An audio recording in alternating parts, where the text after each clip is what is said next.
உயிரே போனாலும் பாஜகவின் பாசிச கொள்கைகளுக்கு அடிபணிய மாட்டோம் என முதலமைச்சர் மு.க.ஸ்டாலின் சூளுரைத்துள்ளார்.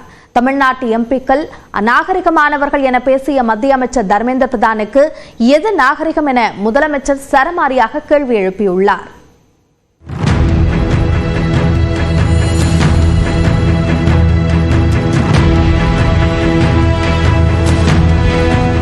இந்தி திணிப்பு, நிதி பகிர்வில் பாரபட்சம், தொகுதி மறுசீரமைப்பு ஆகியவற்றுக்கு எதிராக மத்திய அரசை கண்டித்து திருவள்ளூர் மாவட்டம் திருப்பாச்சூரில் கண்டன பொதுக்கூட்டம் நடைபெற்றது.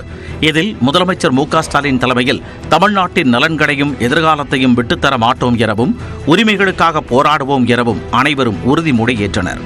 தமிழ்நாடு போராடும், தமிழ்நாடு வெல்லும். விழாவில் உரையாற்றிய முதலமைச்சர் காவி கொள்கையாக உள்ள தேசிய கல்விக் கொள்கையை ஒருபோதும் ஏற்க மாட்டோம் என சூளுரைத்தார். தேசிய கல்விக் கொள்கை என்பது கல்விக் கொள்கை அல்ல, அது காவி கொள்கை. அது இந்தியாவை வளர்க்க உருவாக்கப்பட்ட கல்விக் கொள்கை அல்ல, இந்தியை வளர்க்க கொண்டு வரப்பட்ட காவி கொள்கை. இந்த கல்விக் கொள்கை தமிழ்நாட்டோட கல்வி வளர்ச்சியை மொத்தமா அழிச்சு ஒழிச்சுடணும் தான் நாம எதிர்க்கிறோம்.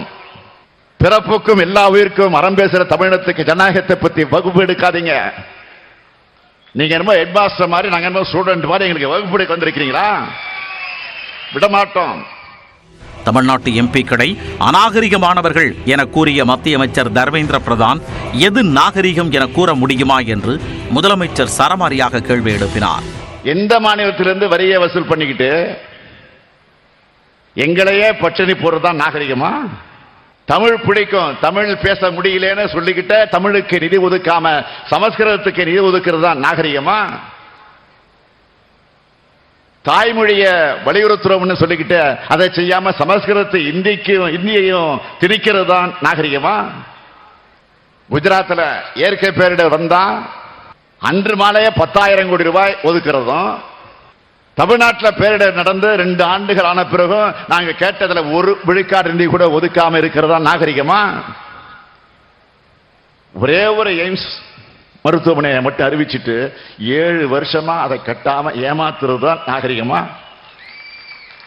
நாகரிகத்தை பத்தி யார் பேசுறது? அநாகரிகத்தின் அடையாளமே நீங்க தான். பாஜகவின் சிந்தனைகள் சமூக நீதியையும் மாநில சுயாட்சியையும் மத சார்பின்மையையும் சிதைப்பதாகவும் சாடினார். பாஜகவோட இந்த பாசிச நடவடிக்கைகளுக்கு நாம் எந்த காரணத்தை கொண்டும் உயிரே போனாலும் அடிபணிய மாட்டோம். பாஜகவுடைய எதேச்சக எண்ணம் கூட்டாட்சி தத்துவத்தை ஒழிக்க பார்க்குது.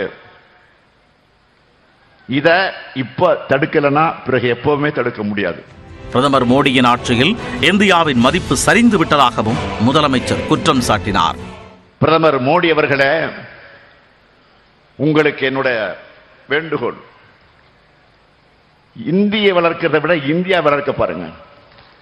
அமெரிக்க பொருள்கள் மீது விதிக்கிற கூடுதல் வரியை குறைக்க இந்தியா ஒத்துக்கிட்டாங்கன்னு அந்த நாட்டினுடைய அதிபர் வெளிப்படையா பேட்டி அளிச்சிருக்கிறார்.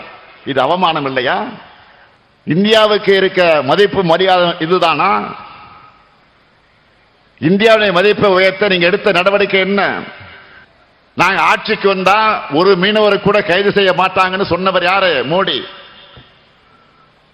அவருடைய 10 ஆண்டுகள் ஆட்சியில 3000 பேர் கைது செய்யப்பட்டிருக்கிறாங்க. சின்ன நாடான இலங்கை கூட உங்களை மதிக்கலையே. இதுதான் உங்களுடைய பரிதாபங்கள். மாநிலங்களை ஒழிக்க சர்வாதிகார எண்ணத்தில் பிரதமர் மோடி இருப்பதாகவும் முதலமைச்சர் மு.க.ஸ்டாலின் விமர்சித்தார். டெல்லியில் தமிழ்நாட்டை அடகு வைத்தது யார் என முதலமைச்சர் மு.க.ஸ்டாலினுக்கு அதிமுக பொதுச் செயலாளர் எடப்பாடி பழனிசாமி கேள்வி எழுப்பியுள்ளார். எக்ஸ் தளத்தில் இது தொடர்பாக பதிவிட்டுள்ள அவர், PM ஸ்ரீ திட்டத்தை முதலில் வரவேற்றுவிட்டு தற்போது திமுக எதிர்ப்பு நாடகம் ஆடி வருவதாகவும் குற்றம் சாட்டியுள்ளார். ஆட்சி குறித்து தன்னுடன் நேருக்கு நேர் விவாதிக்க முதலமைச்சர் தயாரா என்றும் எடப்பாடி பழனிசாமி கேள்வி எழுப்பியுள்ளார்.